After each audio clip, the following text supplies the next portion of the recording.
Evening everybody, hope you're well and welcome to this week's GuitarQuest live stream lesson. So this is week 62 and there's a chance we might even finish GuitarQuest 3 today, so that's pretty exciting. So we'll see how we get on. So as always we will just be continuing, going back over some of the older stuff and just say hopefully pushing on towards the end of the book. So before we get started, let's just check our tuning. So starting with the top E string. Okay,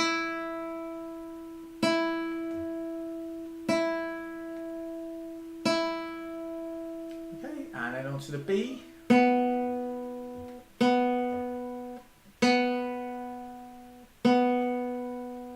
then our G.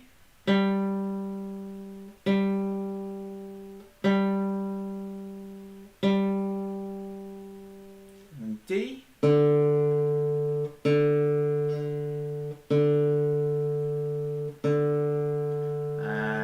A,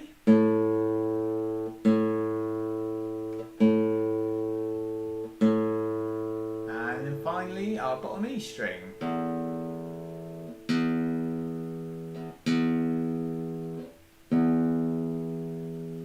Okay, so hopefully you're all in tune and that's all good, and just a couple of other things I should have mentioned before the start. We've got the chat function if you've got any questions you want to ask, so please do fire away there. If you've got any devices in the room that might ping away, then best to turn those off so we get our half-an-hour guitar time. If there's any children watching, then having an adult in the room is a good idea. That will just help, you can help explain various ideas if they find it tricky. So yeah, that's pretty much it. Just remember in terms as well, in terms of posture, just going on to that briefly, just trying to let that guitar slope away from you, try and keep it nice and upright if you can. It'll probably be a bit of a trade-off initially, so you've just got to do the best you can with that. Right, and what we're going to do as a bit of a warm-up today is to go over the notes in the 5th position. So this is page 22 of GuitarQuest 3. So last week, if I just demonstrate, we talked about playing here. So the C, D, E, F, G, A, B, and finally C. So these are all the notes, well, some of them anyway, C, D, E, F, G, that we learned, way back, GuitarQuest 1, and then we recently learnt these notes A, B, and C at the 5th, 7th, and 8th frets on the 1st string. So these notes that we learnt down here, we're going to now play over in the 5th position. So I think I mentioned in a previous lesson that typically when we're playing, we want to go across strings rather than up and down strings. There's always exceptions to that rule. So more of a guideline, I suppose, really. But learning the notes in different places on the fretboard so we can go across the strings just means our playing will be a little bit tidier, typically. So let me just play them again. Starting on C, 3rd string, 5th. So we'll be here. Then we go to D at the 7th fret. Then we go to E, 2nd string, 5th fret. F at 6th fret, G at the 8th, A at the 5th fret on the 1st string, and then B at the 7th, and C at the 8th. And we're going to play it in reverse. So when we play it in a second, we won't repeat that note at the C at the 8th fret. We'll just play it once. So as we come up, we'll just go straight back to the B at the 7th, A at the 5th, G 2nd string 8th fret. F, 2nd string 6th, E, 2nd string 5th, D, 3rd string 7th, and C, 3rd string 5th.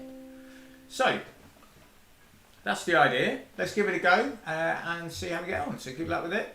So after 4, starting on that C, 3rd string 5th fret, here we go.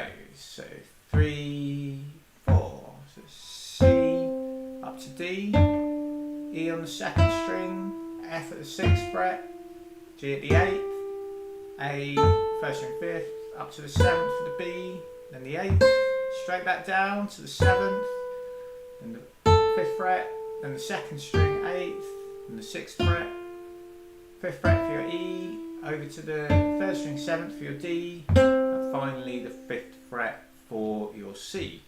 Okay, we're going to try it one more time, but I'm not going to say anything this time, because I don't know, that might be off-putting as well. So let's try it again, see how we go. So after 4, so 3, 4.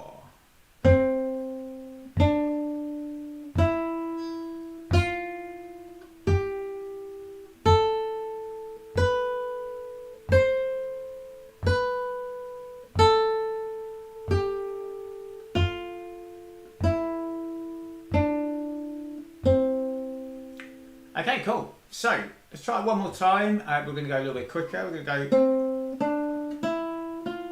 that kind of speed. Okay, so after 4. So 1, 2, 3, 4.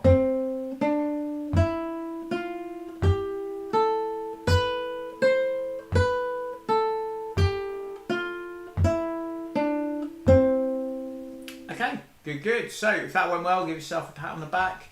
It's a good idea to say the note names out loud as well. Just try and you know, sort of recognise, I suppose, or get your mind to think what notes am I actually playing when I'm playing these notes here, rather than just going 5, 7, 5, 6, 8, 5, 7, 8. You know what you're actually playing. That's something we want to know, regardless of whether you read music particularly or not. I know obviously that in this course we are looking at reading music and making sense of it. But a lot of guitarists don't read music, and that's fine. But knowing the notes on the fretboard is really, really valuable, because you can just communicate with other musicians so much more easily, rather than sort of telling them what fret you're playing and then having them work out what they think you're playing, if that makes sense. So trying to commit the notes on the fretboards, it's not to memory as such, you just want to know them basically. And that will come with just lots and lots of playing and repetition and that kind of thing. So, cool. Okay, so that was the warm-up, going in the 5th position. So we're going to go back a page now, just to exercise 26, fading star. So this one, again, we've covered it in previous weeks. So I'm not going to go into it in too much detail. I just wanted to play through it one more time before we leave it behind altogether. So just a quick summary of things to watch out for. We've got the rowels at the end of most of the lines, so we're going to slow down on the last few notes in each line, and then we come back up to the normal speed on the next line. There's an F sharp and a C sharp to be thinking about. There's not too many of them in there, but there are a few, so keep an eye on those.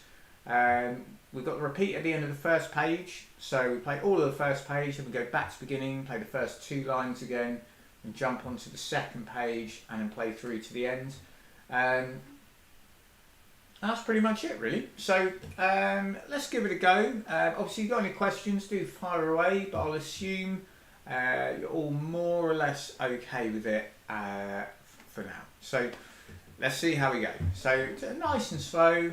After 4, here we go. So 3 and 4 and.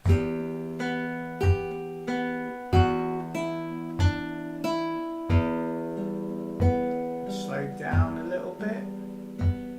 Back to normal.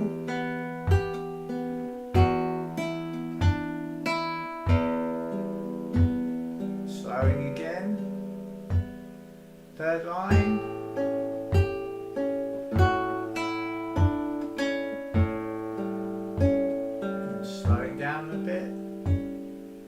Last line of that page.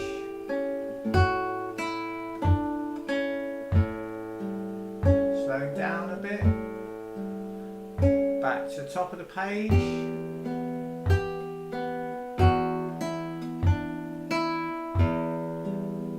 Slowing down again. Back to normal speed.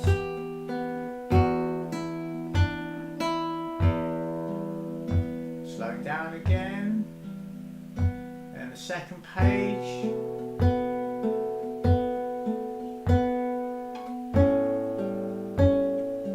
I'm going to repeat that line.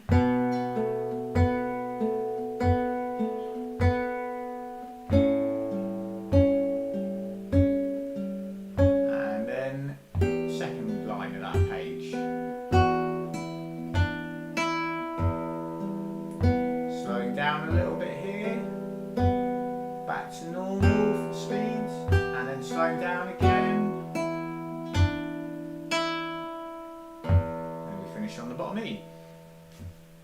Okay, good. So, I should apologise there. I think I started, I think, at one tempo and actually sped up a little bit. So I tried to slow it down. Hopefully, hopefully it wasn't too noticeable, an increase in tempo on my part. So, like I say, apologies about that.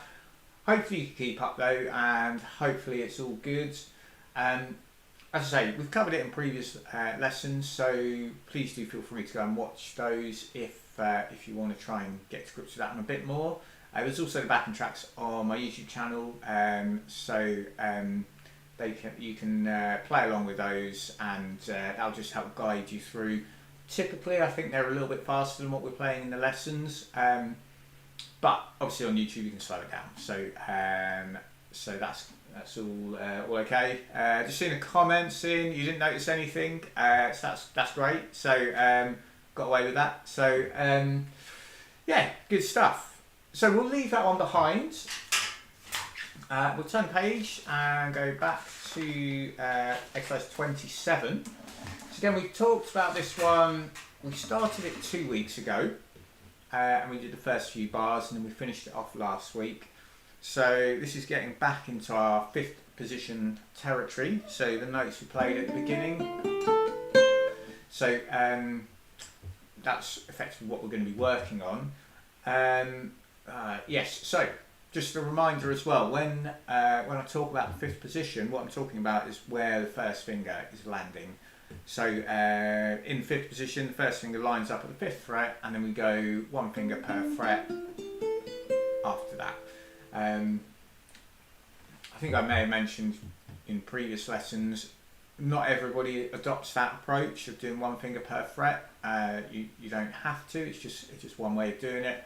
I find it's an easy way to kind of convey what you need to know. So for example, like sometimes it's like if you're playing the 5th position, you want to use the middle finger to go to the 6th fret, and people go with the 3rd finger to the 7th. It's sometimes easier to say middle finger rather than 6th fret rather than 7th fret. So it can just be a helpful way of making sense of what we're doing. So anyway, let's get on with it. So we play the first 4 bars, then we repeat, then we play bars 5 to 8, repeat those, then we go back and play the first 3 bars again, and then we have our coda at the end to finish off. As I say, everything is in the 5th position. Let's just have a go, see how we get on. We'll take it nice and slow. Perhaps we'll do a slow one, then a slightly quicker one afterwards. So, starting on the C, just working our way up the C. I'll shout a few notes and things out as we go. So after 4, okay, so 3 and 4 and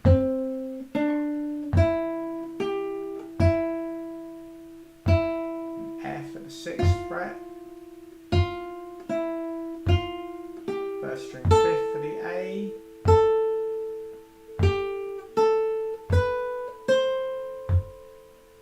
second line, and go back to beginning, so C,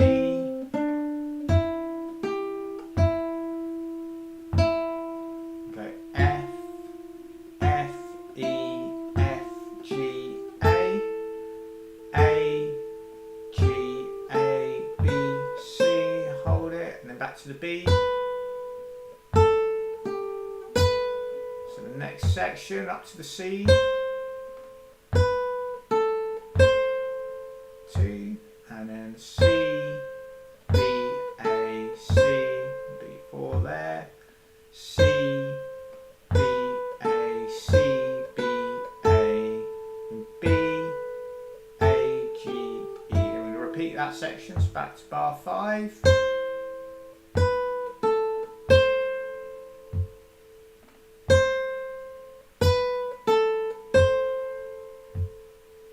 Last line.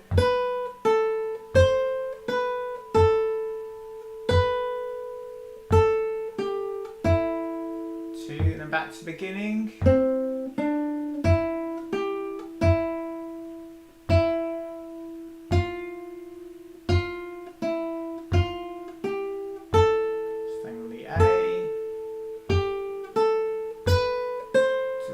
coda, so B, G, and then E. Okay, cool. So that was Heartache. Give yourself a pat on the back if you managed to keep up with that. I say, in terms of like what, you know, the speed and everything that you have to play, if this was played down here and it was just a tune around the first position, because you know those notes so much better, you'd probably be fine with it. The challenge is then coming up to the fifth position and playing the same notes just in slightly more, slightly less familiar territory. So it is a bit of a challenge, but hopefully something that you start to get used to sooner rather than later. So let's try it again, but we'll just go a little bit faster. So we're going to go more like that kind of speed. Okay, so good luck. Starting on the C again, exactly the same structure. So here we go. So after 4, so 3 and 4 and.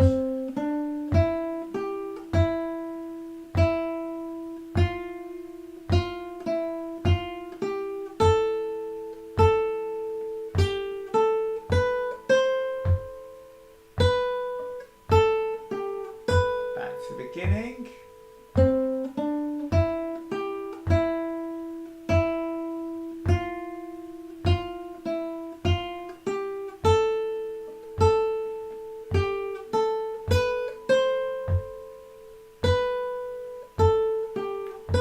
Second section, C.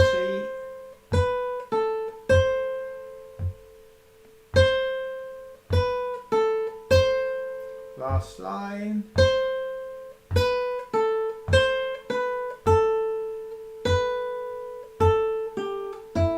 Repeat mark bar 5.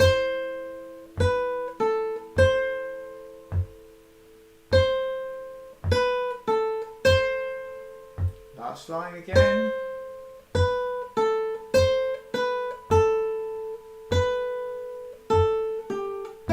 And then back to the beginning.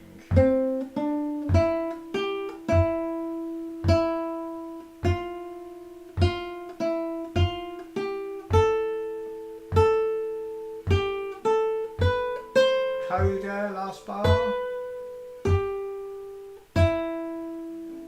Okay, excellent. So, obviously that was a bit faster, so very, very well done if you did manage to keep up. If you didn't, you know, just take some time, go away, practice it a little bit more. Everything always just boils down to practice. So, you know, if you find the time to do it and you've got the determination and everything, it will happen. It can be frustrating. I do get that. I've definitely been there myself, still do on whatever it is I might be learning. Yeah, just try and persevere with it and you will be fine. So we're going to move on. So I'm just going to bring the music up onto the screen as we go on to exercise 28. So we're going to start looking at semiquavers. So if we see up here, I'll just zoom in a little bit. So that's what a solitary semiquaver looks like, so just on its own. It's very similar to a quaver, but you see here it's got the two tails on it. And so when we join a few semiquavers together, usually 4, you end up with something like this, and you get the 2 thick beams. So that's telling us they're semiquavers.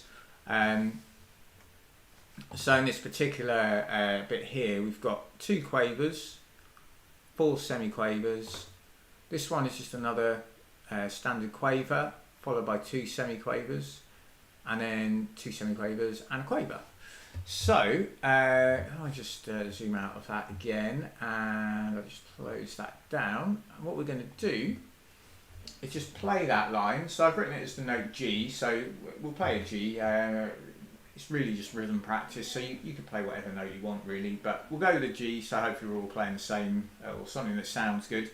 So just to demonstrate, well actually, let me take a step back. I should explain that semiquavers are, so if we take a crotchet, that's a 1 beat note. 2 quavers make up one beat, so 1 crotchet. And now it's going to be 4 semiquavers making up 1 beat. So a crotchet, well, sorry, quavers are half the speed, or like, so it depends how you think about it. 2 quavers into 1 crotchet, or 4 semiquavers into 1 crotchet. So basically they're fast. If I just demonstrate, so we take a nice slow sort of steady tempo. So we go 1 and 2 and 3 and 4 and. So how we count it? When we're counting quavers, we just have the beats, so 1, 2, 3, 4, and we count the ands in between, so 1 and 2 and 3 and 4 and. When we get to semiquavers, we've got to add something else in, and so usually the standard sort of way of doing it or thinking about it is to go, so say looking at beat 2 there, 2E plus A, or if you're saying out loud, just 2 and A. It's just a way of making sense of where you are in the bar. If you wanted to use a word to help, you could use a 4-syllable word like caterpillar, for example. So in that little exercise we were just talking about there, for the first bit where you've got 2 quavers, we can say the word coffee. We've got caterpillar for the second beat where we've got the 4 semiquavers. Then on beat 3 we've got a quaver followed by 2 semiquavers. So saying the word hot chocolate works quite well for that. Just have to be slightly mindful that it's how you say chocolate, not necessarily how you spell it. It's not hot chocolate. That's not how we're going to use it in this context. We're just going to say hot chocolate. And the final one, we can say lemonade or lollipop or something like that. So something where you get 2 faster syllables and then 1 slightly slower one. I probably mentioned before, some people like using words to help with timing, some people don't. Some people prefer counting, so they know exactly where they are in the bar and the beats and things like that. So it's whatever works for you. So let's try that example above exercise 28. So just a timing thing. We'll play it together, play it a couple of times. I'm going to count it as numbers first, and then we'll try it with words in just a second. So I can play the G. So after 4, let me just demonstrate again actually. So we're going to go 1 and 2 and 3 and 4 and.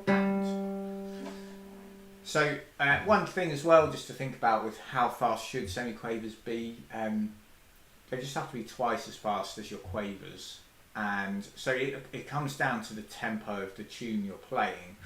So I often get asked like how fast are they in lessons, and I say it's all about the tempo. So we're going at a slow tempo so that the semiquavers don't feel too fast.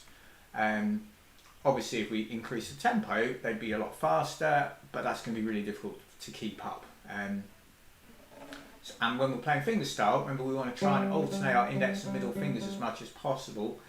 If you're only using one finger, like your index finger all the time or your middle finger all the time, for what we're doing now you can probably keep up, but as music progresses and gets more difficult, not necessarily in the GuitarQuest books because I haven't made any of them that fast, but other music you might play in the future, if you're not alternating those fingers you're going to struggle to keep up and be able to play the way you want. So that's a good technique you want to try and incorporate into your playing.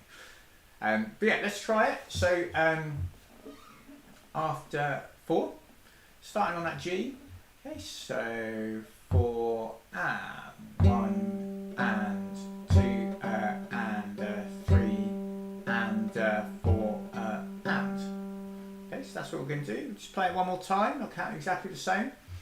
So 4 and 1 and 2 and 3 and 4 and. Okay, or if we want to use words, we'll try it again. So after 4 again. So 4 and coffee, caterpillar, hot chocolate, lemonade. So I know when I was learning, and I say that like it's past tense, like I don't think anyone ever stops learning. I think you just keep going. That's my personal opinion. So I use words a lot. That's how it was explained to me, and I still use them today to help with some timing and things. It just makes sense quite quickly. But as I mentioned earlier, I appreciate it's not for everybody. So take your pick, whatever works, as long as you get the timing right, that's really all that matters. So we've got a few minutes left, so we'll have a quick look at exercise 28, and we'll perhaps go into this in more detail again next week, because I think we're probably not going to get through it in as much detail now as I would like. So the semiquavers only come in on the last line, so we can forget about those for a second, but we are back in 5th position. So we're going to line our first finger up at the 5th fret. We start on the G, which is at the 8th fret with our pinky finger. We've got 2 of those. And the A, 1st string 5th, sorry, and back to the G. So, and then back to the A again. And then the only new note there in the 2nd bar is the F. Then we come down to the E, G, E, G, and then B, 1st string 7th, and C, 1st string 8th fret. And then we repeat it. So let me just play that line again. So we can go.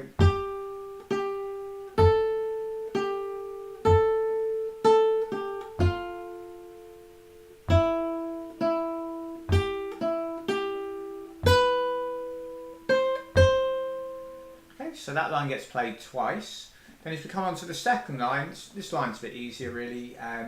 So as we play it, we're going to go 1 and on the G, nothing on 2, 3, then we come in again on beat 4, go to A, 1 and 2, 3, 4, same again, 2, 3, 4, then up to the C, 2, 3, 4, then we come back to the G, as we repeat this line, A, 2, 3, 4, same again in that bar, up to the C, 2, 3, 4. And then the 3rd line is just the same as the 1st line, I think. So we start on the G, 2nd string 8th fret, so we've got 2 of those, up to the A, 1st string 5th, back to the G, 2nd string 8th, up to the A again, 1st string 5th, couple of quavers, A to G, and down to the F. Then we come down to the E, G at the 8th, back to the E at the 5th, back to the G again. So there's a lot of kind of movement of like just one note to another and back again. So hopefully that makes it manageable. And then the last bar of that line, B to C. And then we play that line again. Then this is obviously the semiquaver bit, so just have a think about this. And we'll try playing it together, and then I'll put the tune on, or I'll play it and you can try and play along if you want to. So on the last line, we've got the G. Oh, notice actually we've got the Roman numerals 1 at the start of the line, so that's bringing us back into our normal playing position. So we play the G, 1st string 3rd fret.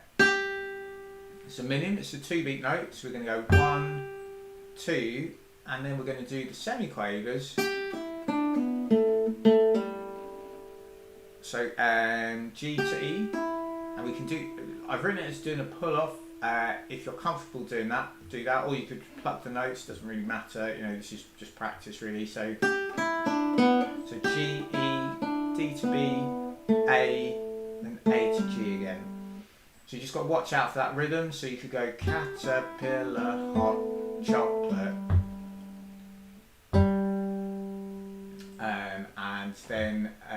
And then just the G to finish off with on beat 3 of the last bar. So let's attempt to play that together. In fact, let me just play that last line. So we're coming after 4, so we go 3, 4, and then we play the G, 2, 2, 3, 4. We're going to go slower than that. So because it's fairly fast, that's why you can use the pull-offs there to help. Remember the pull-off, you play the first note and just sort of pull the finger off and you should hear the next note. And that's one of the techniques guitarists use a lot to help get the speed up. So, but anyway, we're nearly out of time, so let's have a go. Just give it the best shot, see how we go. We'll do this in more detail next week. Just in the questions coming, hammer-ons. Sorry, that's probably my pronunciation, but hammer-ons, which are where you play one note and then you go to the higher note but without re-plucking the string. So you just kind of play it and then hammer the finger down, or the other way around, pull off. So you play the high note and you sort of flick the finger away, and you should hear the other note, the lower note. And so we talked about those. So the collective name for them is slurs, so hammer-ons and pull-offs. We did cover those a while ago. I can't remember exactly how long ago now, but check out the videos. Let's just have a quick scan of the book. It was around sort of exercises 18 maybe, sort of that sort of territory. Looks like we did it then anyway. I think we might have done them earlier in the book as well actually, so apologies while I waffle on, but yeah, either way, we have done them before, so yeah, just go back and check out exercise 18, the lesson around there, and hopefully that will explain them a little bit more. So yeah, the question then has come in, are they in the last line? So yes, they are, and if I just bring the music up onto the screen, so these brackety lines here, these are our kind of slur markings. So because we're going from a higher note to a lower note, that tells us it's a pull-off, and the same here, and the same here. So you go G to E as a pull-off, D to B as a pull-off, and then over here, the A to the G as a pull-off. So hopefully that makes some sort of sense. Let's give it a go. So we're going to start 2nd string, 8th fret, so we're in the 5th position. Remember, every line is played twice apart from the last line. So good luck everybody, nice and slow. Let's see how we go. Okay, so after 4, 4 and 1 and 2 and 3, 4, 1, 2 and 3, 4, down to the E at the 5th fret. B, 2 up to the C. I'm going to repeat that line.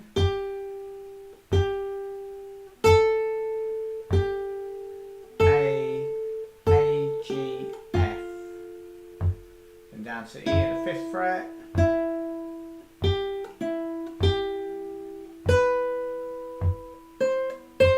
Second line, so the G, 2, 3, 4, up to the A, 2, 3, 4, same again, 2, 3, 4, C, 2, 3, repeat that line.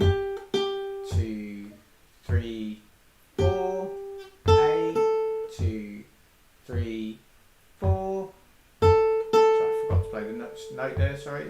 And then C, 2, 3, 4. Then the third line.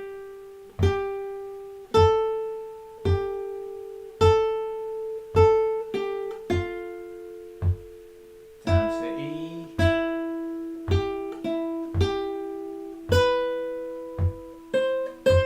Repeat that line, just going to slow up a little bit in preparation for the last line. For the E's.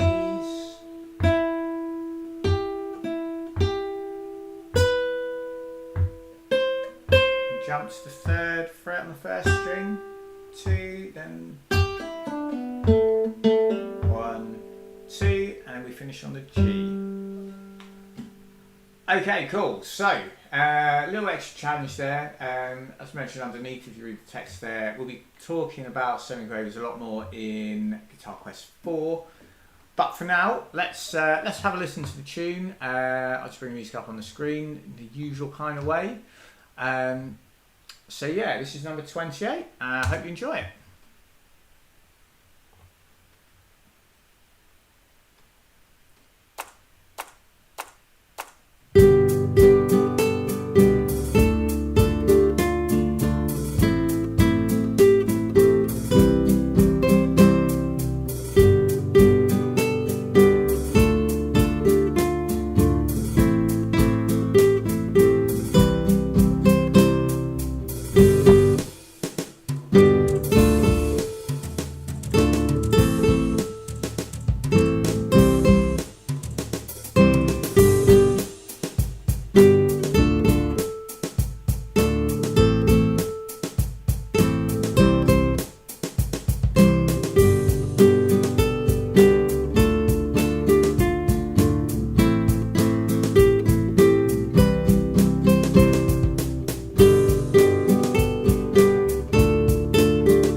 Okay, cool. So that is exercise 28, Traveller's Rest. Hopefully that'll be okay. Yeah, see how you go with the semiquavers at the end. They are reasonably fast in that tune. As mentioned before, because on YouTube you can just slow it up and play along at a slightly slower speed if you need to. You might be absolutely fine, you know, and if you are, that's amazing and really well done. So yeah, there's quite a lot to be thinking about on that one because we're in the 5th position the whole time, apart from the last line, and then obviously the semiquavers, so playing them a bit faster. But it's good, you know, it gets the fingers moving a bit quicker as well. So so that's really good. And that is where we'll finish up today. Apologies if we've overrun a little bit. Yeah, we will pick this up again next week. We'll go for it in a reasonable amount of detail because I feel like I did rush it a little bit today, trying to not overrun too much. So things to do for next time then, I would suggest we play notes in the 5th position again as a bit of a warm-up. And we'll have a go at exercises 27 and 28 and hopefully get on to exercise 29 as well. And then I also want to talk to you about tuning the guitar by ear. That's something we should all be able to do and not rely on digital guitar tuners all the time. So yeah, definitely something to consider. So we'll leave it there. So if you enjoyed the lesson, please do give it a thumbs up. Maybe share the idea of the GuitarQuest lessons around with anybody you know who might be interested. Try and practice as much as you can, 4 or 5 times a week. That'd be awesome. You'll really notice a difference if you can manage that. And otherwise, we'll be back same time next Thursday. So very best of luck with the practice. Have a great weekend, everybody, and I will see you next week. Okay, take care then. Bye bye.